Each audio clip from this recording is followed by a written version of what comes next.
어릴 때 그런 놀이를 하고 노는 것이 생각납니다. 당신은 누구십니까? 나는 정하태. 그 이름 아름답구나. 가위바위보. 해보셨어요? 이기면 데려오고 지면 끌려갑니다. 편 나누기 하는데, 당신은 누구십니까? 라고 질문하면 사람들이 뭐라고 말할까요? 대부분의 사람들은 자기 이름을 말한답니다. 근데 사실 이름은 그냥 나를 다 드러내지는 못해요. 그냥 하나의 그 라벨이라고 할까, 나라는 것에 대해서 어떠한 이 사람인가 표시를 하는데, 당신은 누구십니까? 라는 이 질문은 좀 더 복잡한 그런 의미가 숨어 있죠. 말하자면 당신이 당신되게 만드는 것, 존재하게 하는 것이 무엇인가 하는 그런 질문인 것입니다. 제가 챗GPT에게 너 누구니? 라고 질문을 던졌어요.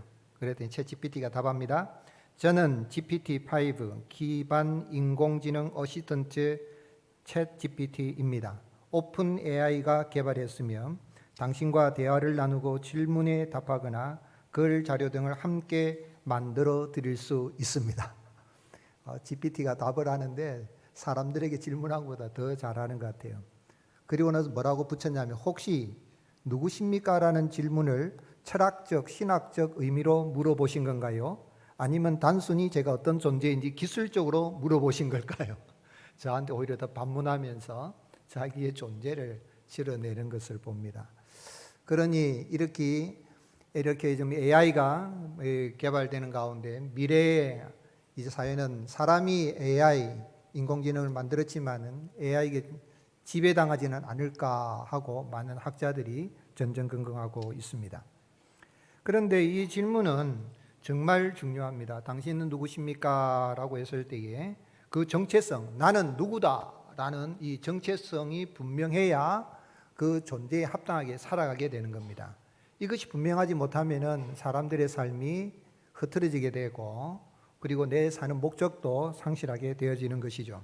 국어사전의 정체성이란 변하지 아니하는 존재의 본질을 깨닫는 성질 또는 그 성질을 가진 독립적 존재라고 그렇게 뜻을 이야기하고 있는데요. 결국은 정체성이 있는 사람이라는 말은 자신의 근본이 무엇인지를 인지하고 있는 사람이다라는 뜻인 것입니다. 자신의 정체성을 바로 인식하지 못하면 인간다운 삶을 살아갈 수가 없게 되고 삶의 목적을 상실하게 되는 것이죠. 체코 독일계 유대인 작가인 프란츠 카프카가 쓴 변신이라는 이 소설을 보게 되면 이 작품의 어느 날 주인공 이 그레고르 잠자는 아침에 일어나 보니까 자기가 뭐로 바뀌었습니까? 벌레로 바뀐 겁니다. 벌레로 바뀌었는데 그로 인해서 그가 출근도 할 수 없고 이렇게 될 뿐만 아니라 가족들이 이제 걱정을 하는 거죠. 당황하면서도 걱정하면서 이 벌레로 바뀌었으니까 바퀴벌레 같은 이런 벌레로 바뀌어버린 겁니다. 그러니까 방에 가두어 놓고 돌봅니다. 그리고 동생 그레테가 음식을 가져다 주고 방 청소도 하고 돌봅니다. 그러나 시간이 지나가면 갈수록 가족들이 생각할 때 저게 우리 아들이 맞나? 이 벌레가 우리 오빠가 맞나? 귀찮아지는 겁니다.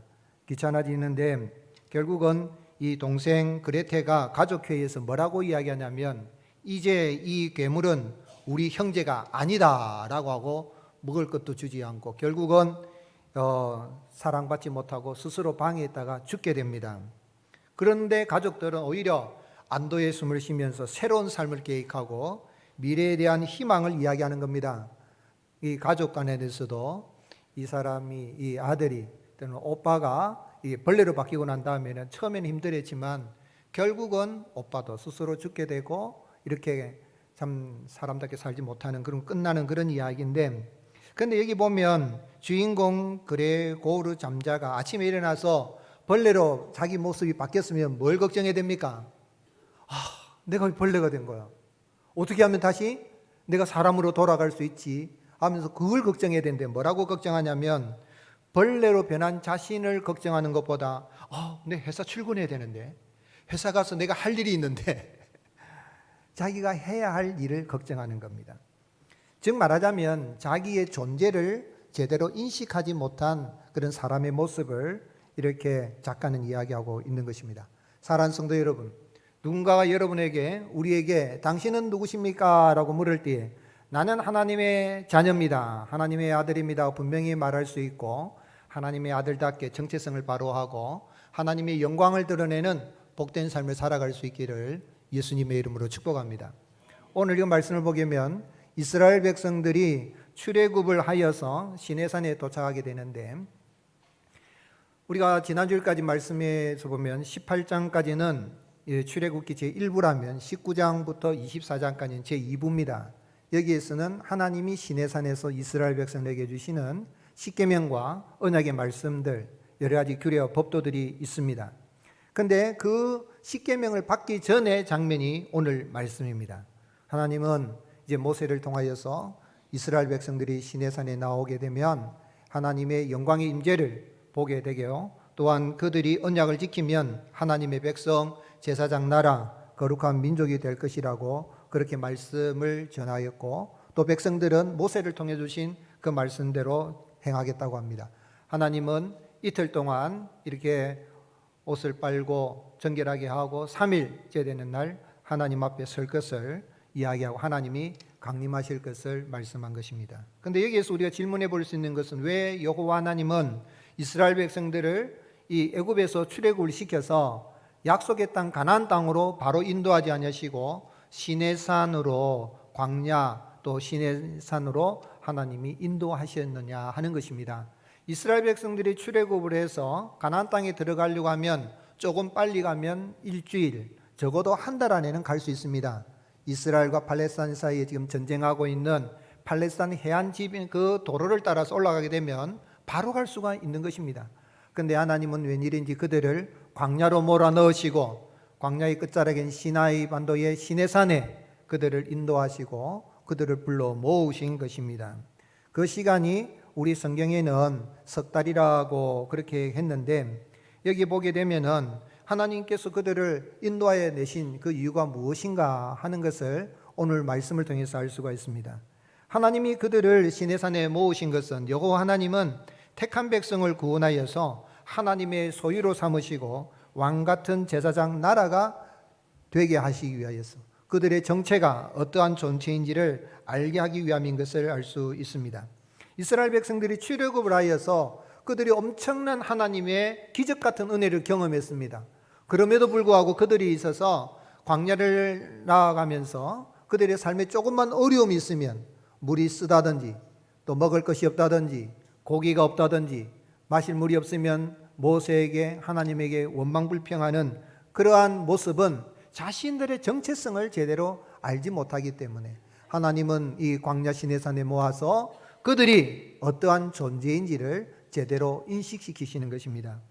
이스라엘 백성들이 출애굽을 하여서 오늘 말씀에 보면은 석 달 때였다 그래요. 3개월이 되던 날이라 그랬는데 1절에 이스라엘 자손이 애굽 땅을 떠난 지 3개월이 되던 날 시내 광야에 이르렀다 그랬는데 새 번역에는 뭐라고 번역했냐면 이스라엘 자손이 이집트 땅에서 나온 뒤 셋째 달 초하룻날 바로 그날 그들은 시내 광야에 이르렀다라고 번역했습니다. 새 번역이 좀 더 히브리어 그 원문에 가깝게 번역했다 할 수가 있습니다. 그래야 이 날이 몇째 날이 된지를 알 수가 있습니다. 이스라엘 백성들이 출애굽할 때는 6월절이죠. 6월절은 이때는 니산월, 아비월인데 유대 달력으로는 1월 15일, 우리 한국의 양력의 당일력으로는 3월 15일경이 됩니다. 그런데 셋째 달 초하룻날 하면 시완월, 유대 달력으로는 3월 1일이 되는 것입니다. 양력으로는 5월이 되는 거죠. 그래서 셋째 달이 되던 날이라고 하면 출애굽을 하여서 이래서 1월 15일, 2월 15일, 3월 1일이니까 약 45일이 됩니다. 45일이 되는 날이죠. 사실은 석 달이 되었다기보다는 달수는 석 달이 될지 몰라도 1월, 1월, 3월이 되니까 석 달이 될지 몰라도 이 45일이 되는 날입니다. 그런데 이 날이 왜 중요하냐면은 6월절에서 이제 출애굽을 하여서 이스라엘 백성들이 하나님께 하나님의 계명을 받은 날이, 십계명을 받은 날이 50일째 다는 날입니다. 즉 오순절입니다. 이 오순절이 굉장히 중요한 것이죠. 오순절은 마가요한의 다락방에 성령이 임하여서 교회가 탄생한 주일이기도 하지만은 하나님께로부터 계명을 받고 하나님의 말씀을 받은 날이 오순절입니다. 그런데 45일이니까 5일이 모자라잖아요. 오늘 말씀을 근데 자세히 보게 되면 3절에 보면 이 3월 1일이 되고 나서 3절에 보면 모세가 이날 하나님 앞에 올라갑니다. 어디로 올라갔습니까? 시내산에 올라갑니다. 그리고 7절에 보면 모세가 시내산에서 내려옵니다. 우리 이 산은, 시내산은 이 뒷동산 정도가 아닙니다. 고갈산 정도가 아닙니다. 굉장히 높고 아주 돌사막으로 그런 날입니다. 저도 시내산에 올라갈 때에 새벽 1시 반에 일어나서 이렇게 올라가다가 힘드니까 낙타도 한번 타보고 그랬는데, 올라갔다 내려오면은 아무리 빨라도 하루 길입니다. 하루가 됐다는 이야기입니다. 그래서 1일이 계산이 되는 거죠. 그리고 나서 이제 백성들에게 하나님의 이 언약을, 말씀을 전합니다. 그리고 백성들이 준행하겠다니까 8절에 다시 모세가 하나님께로 올라갑니다. 그래서 백성의 말을 여호와께 전하며 시내산에 올라가서 이 모세가 백성들이 이렇게 준행하겠다는 말을 전하니까 14절에 하나님의 말씀을 받고 또 이스라엘 백성들을 거룩하게 준비를 해라. 셋째 날에 내가 강림할 것이다. 빽빽한 구름 가운데 그들에게 강림할 것을 말씀하니까 14절에 모세가 다시 또 산에 내려옵니다. 또 1일이 소요되는 거죠. 그래서 45일, 1일이라면 47일이 됩니다. 그런데 하나님께서 모세에게 뭐라고 말씀했습니까? 내려온 다음에 하루 이틀, 오늘과 내일을 어떻게 하라고요? 거룩하게 성결하게 하고 물로 옷을 빨고 여인도 가까이 하지 말 것을 위하여. 이틀이 지나고 그리고 3일 셋째 날 11절 준비하게 하여 셋째 날을 기다리게 하라 그랬습니다. 그래서 하나님이 강림하신 날이 50일이 되는 것입니다. 그래서 이 6월절 후에 오순절이 되어서 하나님께서 이스라엘 백성들에게 계명의 말씀을 주실 뿐만 아니라 구약 교회가 탄생하는 시간이 바로 이 시간인 것입니다. 그래서 출애굽기 19장은 굉장히 중요합니다. 성경에 중요하지 않은 장이 없지만은 성경에 많은 중요한 자들 가운데서도 이 출애굽기 19장은 구약 교회가 공식적으로 인정되어지는 것이고, 그것은 예수 그리스도를 믿는 사람들이 마가연의 다락방에 오순절이 임함으로, 오순절이 성령이 임함으로 말미암아서 하나님의 말씀이 다 성취되어지게 되고 교회가 탄생되어지는, 오늘 신약 교회를 바라보는 것이 바로 이 출애굽기 19장인 것입니다. 출애굽기 19장은 그래서 중요한데, 하나님은 이스라엘 백성들을 인도해내서 이 시내산 광야 교회에 모아서 그들에게 은혜를 베푸시고 그들이 하나님의 은혜로 하나님의 놀라운 거룩한 백성이 되었음을 깨달아 알게 하시는 것입니다. 그래서 오늘 말씀에 하나님께서 모세에게 뭐라고 말씀했습니까? 3절에 보면 모세가 하나님 앞에 올라가니 여호와께서 산에서 그를 불러 말씀하시되 너는 이같이 누구에게 말하라 그랬습니까? 야곱의 집에 말하고 이스라엘 자손들에게 말하라 그랬어요. 여러분, 하나님이 이스라엘 자손들에게 말하라라고 해도 됩니다. 근데 하나님이 꼭 그 앞에 누구의 집에 말하라 그랬습니까? 야곱의 집에 말하라 그랬습니다. 야곱 누굽니까? 야곱의 이름 뜻은 빼앗는 자라는 뜻입니다. 형 에서가 나가려고 할 때에 모태에서부터 형 무엇을 잡았습니까? 뒷다리를 잡았던 사람입니다. 야곱의 인생은 뭡니까? 인생 살아가면서 자기 꾀를 의지하고 자기 노력으로 살아가는 사람의 특징이 야곱입니다. 그런 야곱인데 하나님이 변하여서 이스라엘 되게 하십니다. 야복 강변에서 씨름하는 가운데에 하나님께서 그에게 이제 내 이름을 무엇이라 하라 그랬습니까? 이스라엘이라 하라. 이스라엘, 하나님과 겨루어 이겼다는 뜻이죠.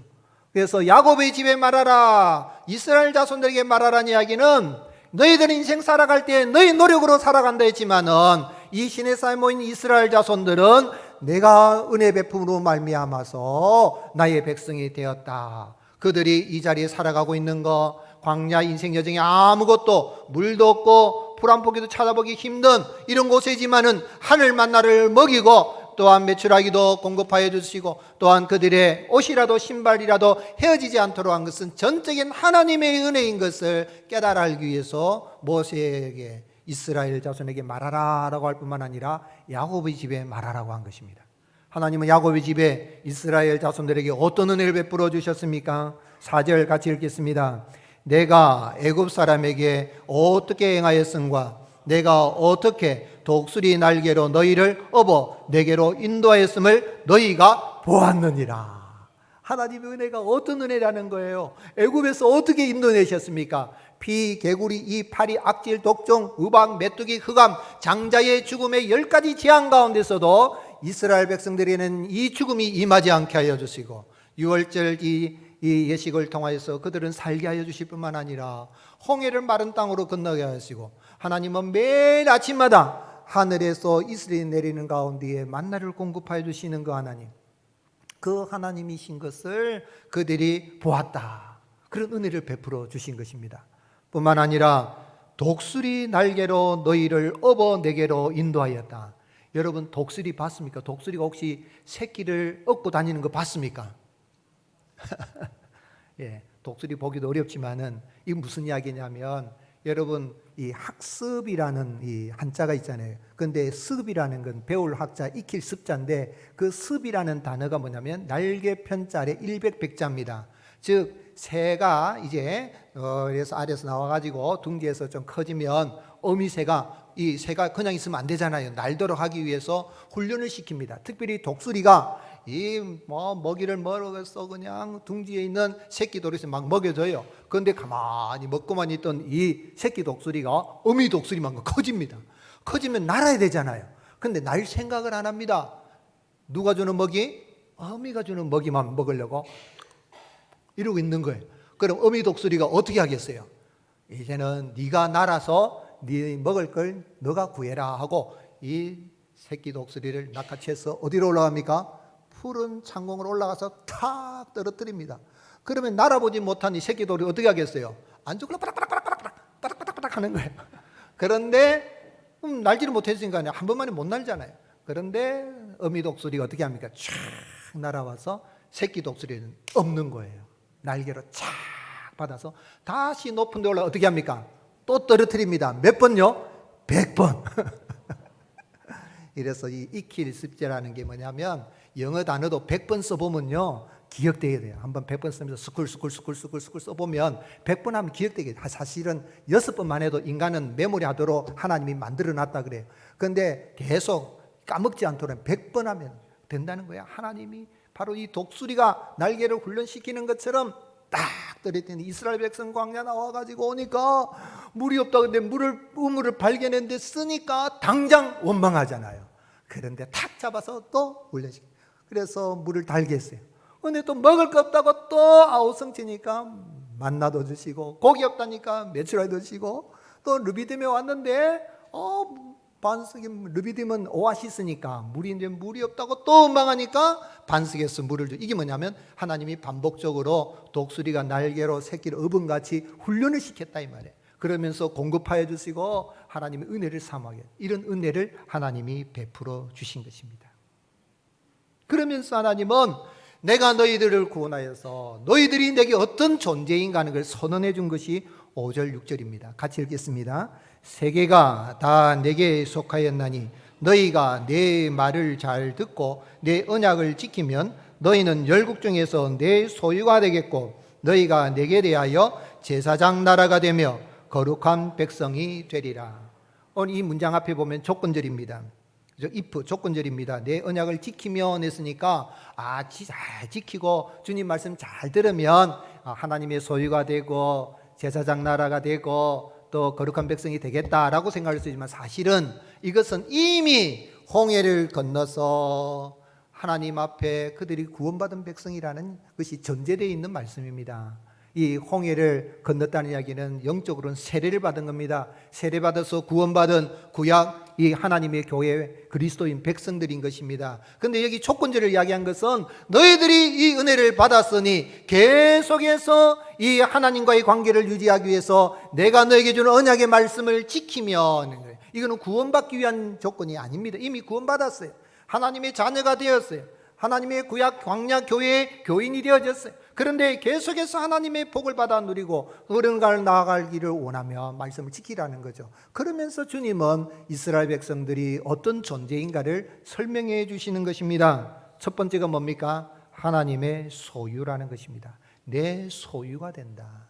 이 소유라고 생각하면은 어떻게 보면은 어떤 물건처럼 생각할 수 있지만 이 소유라는 단어를 히브리어로는 스굴라라고 합니다. 한번 따라 하시겠습니다. 스굴라. 스굴라라는 건 뭐냐면 왕이 자기 집안에 너무 귀한 보물단지를 깊숙이 감춰놓은 그런 최고의 보물을 가리킬 때에 이것이 스굴라라고 쓰여지는 단어인 것입니다. 즉 하나님이 내 소유가 된다는 이야기는 내가 너희들을 왜 저 애굽에서 건져내고 홍해를 마른 땅으로 건너게 하고 그리고 너희들에게 하늘 만나를 먹여주는가? 너희들은 내게 보물단지와 같은 존재다라는 이야기입니다. 아멘이십니까? 이것은 구약교회, 광야교회 하나님의 백성뿐만 아니라 하나님을 믿는 하나님의 백성들이 바로 하나님의 보물단지가 된다는 이야기입니다. 한번 따라 하시겠습니다. 나는 하나님의 보물단지입니다. 아멘이십니까? 옆 사람 축복하십시오. 당신은 하나님의 보물단지입니다. 아멘이십니까? 하나님의 은혜로 하나님이 택하셔서 우리를 하나님의 보물단지로 삼아주신 줄로 자신의 정체성을 분명하게 확신하며 살아갈 수 있기를 주님이 축복합니다. 살아라는 거예요. 광야 살아가면서 물 좀 없다고 원망하지 말고 먹을 것 좀 없다고 원망하지 말고 너희는 내가 너희를 보물단지 같이 여긴다. 세상 살아갈 때 어떻게 보면 애물단지로 보일지 몰라요. 그 변신이라는 작품에 나온 것처럼 벌레로 바뀌어가지고 있는 것처럼 그렇게 취급할지 몰라도 우리는 하나님이 하나님의 나라에 하나님의 소유로 삼아서 하나님의 보물단지로 삼아주신 것입니다. 그리고 또한 두 번째는 제사장 나라가 된다 그랬어요. 이 제사장은 뭡니까? 제사장은 하나님의 복을 백성들에게 전하고 또한 백성들의 죄를 가지고 하나님께 나아가서 대속의 제사를 지내는 사람이 제사장입니다. 즉 말하자면 하나님과 사람 사이에 다리 역할을 하는 사람입니다. 죄로 인하여 죽어야 되는데 하나님이 진노를 죽어야 되는데 하나님 앞에 죄를 가지고 나갑니다. 제사를 지냅니다. 그럼 하나님이 용서해 주시고 하나님의 복을 전하는 축복의 통로로 살아간다는 거예요. 너희가 내게 대하여 제사장 나라가 될 것이라는 이야기는 하나님을 섬기는 가운데에 백성들에게는 하나님의 복을 전하는 축복의 통로가 되게 한다는 이야기입니다. 특별히 믿는 사람들, 이 모임인 교회, 하나님의 백성 이스라엘, 너희들을 내가 저 애굽에서 구원하여 낸 것은 하나님을 알지 못하는 모든 이방 나라의 제사장 나라가 되어서 하나님께 대해 제사장처럼 잘 섬기는 자에게 하나님이 어떤 복을 주는지를 알게 하기 위해서 제사장 나라로 삼은 것이다는 것입니다. 교회가 그렇습니다. 예수님을 믿어서 우리가 하나님의 나라 제사장이 되고 왕 같은 제사장이 된 것은 무엇입니까? 우리가 하나님과 사람 사이에 이런 다리와 같은 역할, 우리 예수님이 대제사장 되신 예수님이 오셔서 우리를 구원하여 주셔서 하나님과 우리 사이에 막힌 담을 하시고 다리가 되어 주셔서 참으로 하나님 앞에로 나가서 하나님과의 관계가 끊어지지 않게 하신 것처럼 그러한 존재로 살아가게 하시는 거예요. 다리가 얼마나 중요합니까, 여러분? 영도다리, 옛날에 영도다리밖에 없었어요. 영도에는. 근데 영도다리도 생기고 부산대교도 생기고 북항대교도 또 생기고 또 뭡니까? 또 저기 남항대교도 생기고 그거 참 저뿐만 아니라 광안대교, 북항대교, 광안대교 지나가면 그 광안대교 튀을 때에 만든다니까 광안리 사는 사람들이 아이고 우리 상권 다 죽는다 원망불평인데 광안대교 만들으니까 다리 보려고 사람들이 와서 이 광안리가 살아났다 그런 이야기를 하는데 오늘 여러분 다리가 얼마나 중요합니까? 다리가 있으면 시간도 전략할 뿐만 아니라 좋단 말이에요. 그런데 천국과 이 세상살이에 다리가 되시는 예수님, 대제사장 예수님 믿는 우리가 하나님의 백성이 어떤 존재라고요?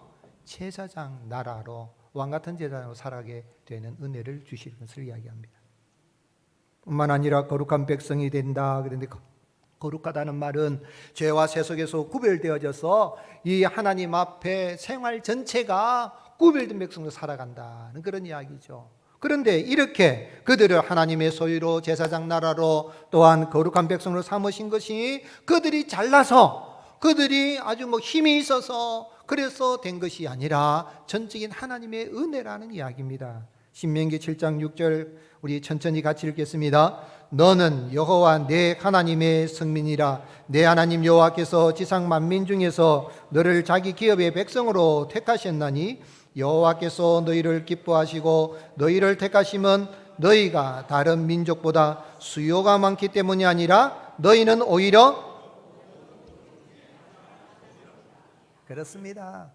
우리가 잘나서 된 게 아니라는 이야기입니다. 그 다음 구절 8절에 보면 여호와께서 다만 너희를 사랑하심으로 말미암아. 뭐 하심으로? 사랑하심으로 말미암아. 하나님의 은혜로 이스라엘 백성들 왜 하나님이 그 많은 민족 가운데 이 유대 민족을 히브리 민족을 왜 하나님이 구원해 주셔가지고 하나님 소유로 삼으시고 제사장 나라 삼으시고 거룩한 백성이 되게 하셨는가? 모릅니다. 이유는 전적인 하나님의 은혜입니다. 천국 가면 알게 될 거예요. 왜 하나님이 벌레 같은 나를 구원하여 주셔서 하나님의 보물단지로 삼으시고 왕 같은 제사장으로 삼으시고 하나님의 거룩한 백성 삼으셨는가? 세상 사는 날 동안에 알 수 없습니다. 천국에 가면 알게 될 거예요. 그 하나님 택한 백성을 구원하여 하나님의 소유로 제사장 나라로 삼으신 그 하나님이 누구든지 남자든 여자든 차별하지 않으시고 유대인이든 이방이든 차별하지 않으시고 노란 사람이든 하얀 사람이든 까만 사람이든 차별하지 않으시고 누구든지 예수님을 믿으면 하나님의 보물단지로 하나님의 소유로 살아가기 위해서 이 땅에 사람의 몸을 입고 오셨습니다. 그분이 누구십니까? 우리 구주 예수 그리스도십니다.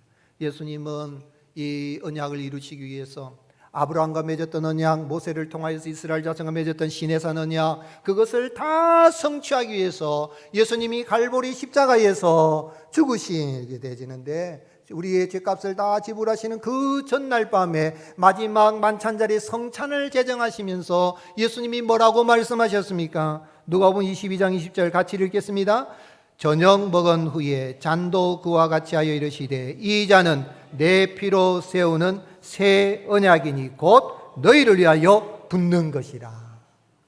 구약의 모든 언약, 아담에게 말씀하셨던 행위 언약이든 아브라함에게 약속하셨던 언약이든 시내산에서 이 십계명을 주시면서 시내산 언약을 맺으신 언약이든 구약의 모든 언약을 다 이루신 주님 새 언약 예수 그리스도의 그 피로 십자가에서 이루신 그 새 언약을 믿는 자들은 바로 하나님의 소유로 왕같은 제사장으로 거룩한 백성으로 거듭나게 되고 존재에 합당한 그런 삶을 살아갈 수 있는 은혜를 베풀어 주십니다. 그래서 예수님의 제자 베드로는 우리가 어떤 존재인지를 이 출애굽기 19장을 사실 그대로 인용한 거예요. 예수님 안에서 이렇게 성취되었음을 이야기하면서 우리가 암송하는 말씀이죠. 같이 읽겠습니다. 시작. 그러나 너희는 택하신 족속이요 왕같은 제사장들이요 거룩한 나라요 그의 소유가 된 백성이니 이는 너희를 어두운 데서 불러내어 그의 기이한 빛에 들어가게 하시니에 아름다운 덕을 선포하게 하려 하심이라. 아멘. 십자가 그 사랑 멀리 떠나서 무너진 나의 삶 속에 잊혀진 주은혜 돌 같은 내 마음 어루만지사 다시 일으켜 세우신 주를 사랑합니다. 주 나를 보호하시고 날 붙드시리. 나는 보배롭고 존귀한 주님의 자녀라. 아멘이십니까? 당신은 누구십니까? 나는 하나님의 보물단지입니다. 하나님의 소유요 왕같은 제사장이요 하나님의 아들이요 하나님의 딸입니다. 확신하고 정체성에 합당한 삶을 살아가고 늘 감사가 넘치는 복된 삶을 살아가는 은혜가 있을 수 있기를 주님 축복합니다. 그럼 우리가 어떻게 살아야 됩니까? 성도는 왕같은 제사장의 사명은 거룩한 삶으로 세계 모든 사람에게 복음을 전하는 것입니다.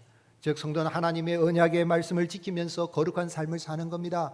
거룩한 삶을 살아서 거룩한 백성이 된 것이 아니라 하나님의 은혜로 하나님의 보물단지가 되고 하나님의 소유가 되고 왕같은 제사장이 되고 거룩한 백성이 되었으니 이제는 그 은혜에 감사하여서 따라하시겠습니다. 감사하여 내가 구원받기 위해서 이런 하나님의 소유가 되기 위해서, 내가 제사장이 되기 위해서, 그 백성이 되기 위해서 내가 거룩하게 사는 것이 아니라 그 은혜를 받아서 이런 존재가 되었으니 그 은혜에 감사해서 사는 겁니다.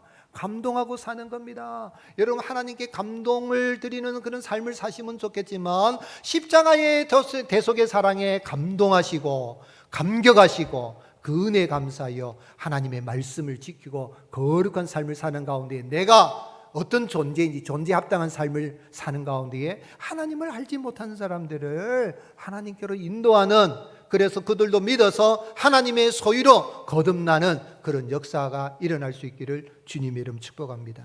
5절 말씀, 세계가 다 내게 속하였나니 너희가 내 말을 잘 듣고 내 언약을 지키면 너희는 모든 민족 중에서 내 소유가 될 것이다. 계속 소유로 유지할 것이다. 어떻게? 모든 세계는 하나님께 속한 것입니다.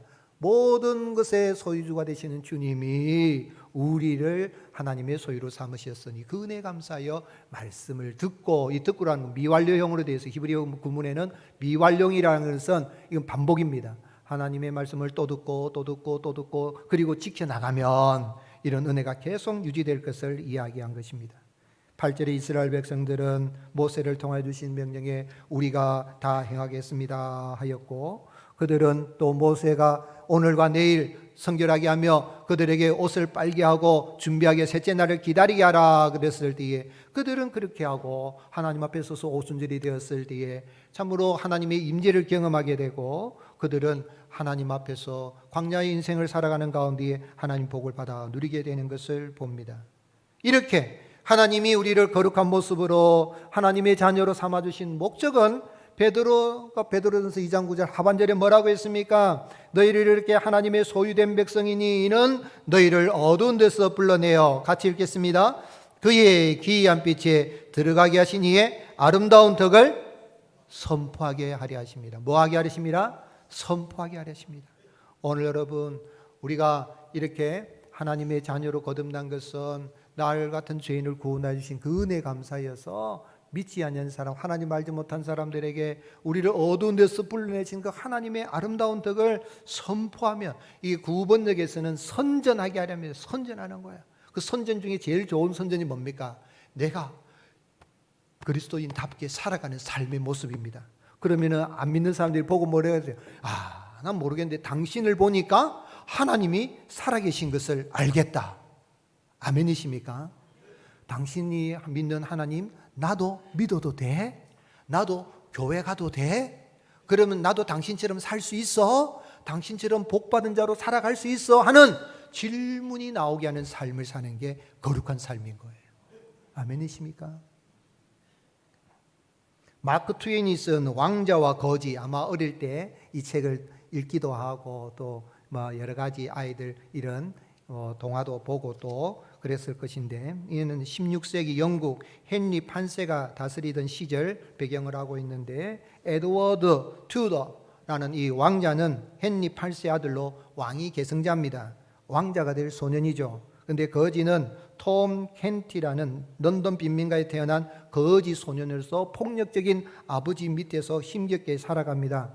그런데 어느 날 이 톰이 궁전을 구경하다가 경비병에게 맞을 뻔하는데 이 왕자가 건져줍니다. 뿐만 아니라 어떻게 해서 서로 신분이 바뀌어서 거지가 왕자로 가게 되고 에드워드는 거지로 가게 됩니다. 그래서 사는데 이 왕자가 된 이 거지가 막 자기를 왕자로 대우하니까 그런 가운데서 자기 거지 생활에 왕자 된 거 너무 감사해서 참 신하들 잘 이해하고 해서 나라를 다스려 가는 거예요. 그런데 이 왕자가 어떻게 합니까? 내가 왕자라고 와도 사람들이 이야기해도 거지라고 쫓아내고 하는데, 대관식을 할 때에 이 에드워드가 나타나서 이야기하면서 왕궁에 이야기하니까 비밀을 잘 아는 사람, 저 사람이 왕자 맞구나 하고 왕자로 됩니다. 그런 이제 이야기인데, 그런데 여기 왕자가 이게 거지로 이제 쫓겨났단 말이에요. 거지들 같이 삽니다. 거지같이 사는데, 거지들은 거지같이 사는데 이 왕자는 거지로 신분을 바뀌었지만 자기는 신분이 뭡니까? 왕자니까 어떻게 사는 거예요? 걸음걸이도 왕자답게 천천히 걸어가고 말씨도 막말하지 않고 거지들 쓰는 말을 하지 않고 고상한 말을 쓰고 이렇게 사는 거예요. 왜요? 나는 지금 이렇게 신분이 비록 어떻게 하다 바뀌어가지고 했지만 나는 뭐다? 왕자라는 거예요. 그러니까 그렇게 살아가는 거예요. 자신의 정체성을 아는 거죠. 무슨 이야기입니까? 이 소설에서 이야기해주고 있는 것은 오늘 예수 그리스도를 믿는 사람들은 이 어떻게 보면 세상 사람들한테 거지 같은 인생으로 사는 사람들 많잖아요. 살아간다 할지라도 우리는 하나님의 소유가 되고 왕 같은 제사장이 되고 거룩한 백성이 되었으니 존재에 합당한 삶을 살아가게 되면 때가 되면 우리가 빛을 발하고 참으로 하나님을 알지 못한 사람들을 하나님께 인도하는 그러한 일들을 감당할 수가 있는 것입니다. 자신의 정체성을 잘 알고 자의식을 분명하고 당신은 누구십니까? 라고 물을 때에 나는 누굽니다 하고 분명히 말하고 그 존재에 합당한 삶을 살아가고 하나님을 알지 못한 사람들을 하나님께로 인도하는 그들이 믿어서 하나님의 소유를 거듭나게 하는 그런 은혜의 역사가 있기를 주님 축복합니다. 1970년대 사이먼 앤 가펑클이 히트곡 그러니까 Bridge over Troubled Water라는 이인데 제목 한글로 번역할 때 뭐라고 번역했습니까? 험한 세상의 다리가 되어. 굉장히 복음적입니다. 그대 지치고 서러울 때 두 눈에 어린 눈물 씻어주리라. 고난이 와도 물리치리라. 외로운 그대 위에 험한 세상의 다리 되어 그대 지키리. 험한 세상의 다리 되어 그대 지키리. 여러분 험한 세상에 참 다리가 되어주신 분이 누굽니까? 예수 그리스도십니다.